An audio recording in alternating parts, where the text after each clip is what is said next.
कसम खुदा की यार, चॉकलेट खा के जो खुशी मिलती है ना, ऐसा लगता है जैसे आंखों से एंडोर्फिन्स फूट रहे हो। कमाल की चीज है यार ये।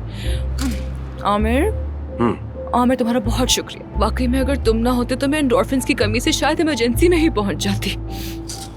यानी जेल की सलाखत तो जैसे तैसे बर्दाश्त हो गई, लेकिन चॉकलेट के बगैर गुजारा नहीं होता, बिल्कुल नहीं होता। बहुत पसंद है ये। एंजॉय करो। Thank you. आमिर जान, कैसे हो तुम? ठीक हो? मैं जानती हूँ तुम्हें बंद जगहों पर रहना बिल्कुल पसंद नहीं है। ठीक हूँ मैं, फिक्र मत करो तुम। तो चॉकलेट खाओ ना, चॉकलेट बहुत अच्छी होती है क्लॉस्ट्रोफोबिया के लिए। खाओगी? नहीं, बहुत शुक्रिया तुम्हारा। तुम खाओगे आमिर?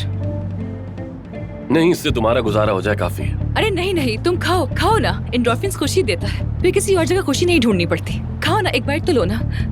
खाओ ना प्लीज। एंजॉय करो।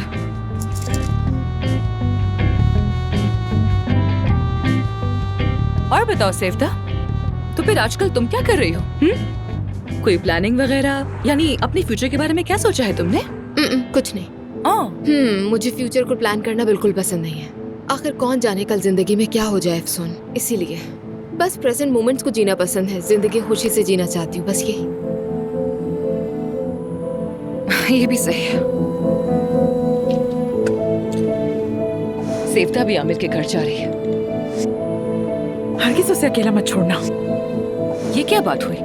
क्या मैं जबरदस्ती आमिर के घर में पड़ी रहूं? कोई बहाना बना लो, कह देना कि पानी का पाइप फट गया है। अभी कुछ दिन पहले ही तो ये हुआ था। मैं तो पीछे बैठकर बोर हो गई।